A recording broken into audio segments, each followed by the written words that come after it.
It's now only 2 points, the gap to West Ham, and as Carlo said, as we reiterate, they could be in there by the next time West Ham, Chelsea and Liverpool all play. It's a dream, Mark. Is it a possibility? It's a possibility, yes. I think it's important that they won the game tonight.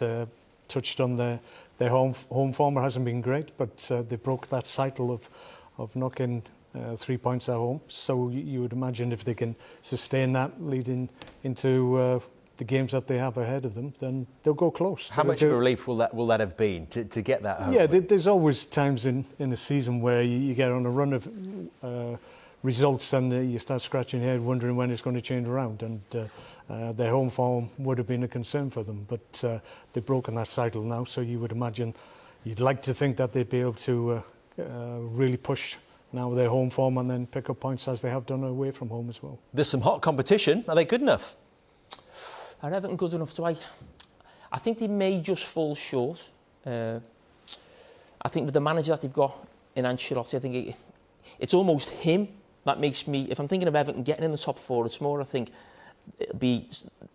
The squad of players is maybe just short of some of the other sides. You think of Liverpool and Chelsea.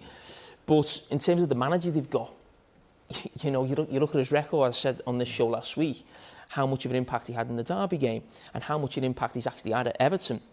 I think with the last couple of wins, that's actually pushed his win percentage up to over 50%. Now, no Everton manager has been close to that since Howard Kendall's first spell. So that's Everton's best ever manager. So that shows the job that he's doing since he come in. So if Everton are to get to the top four, I think a lot of it will be down to Ancelotti.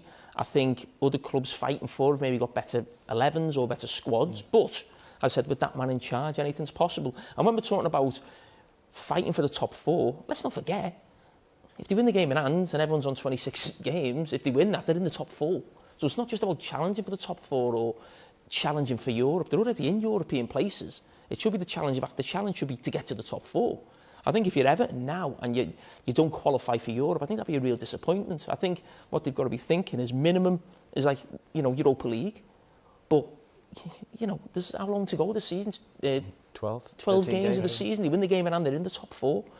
They should be seriously thinking about the top four. Why not? Well said.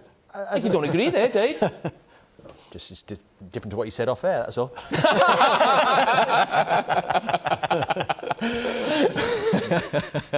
In terms of Ancelotti, as a manager yourself, do you look at the work that he's doing? Are there things that you see that he's doing that you admire?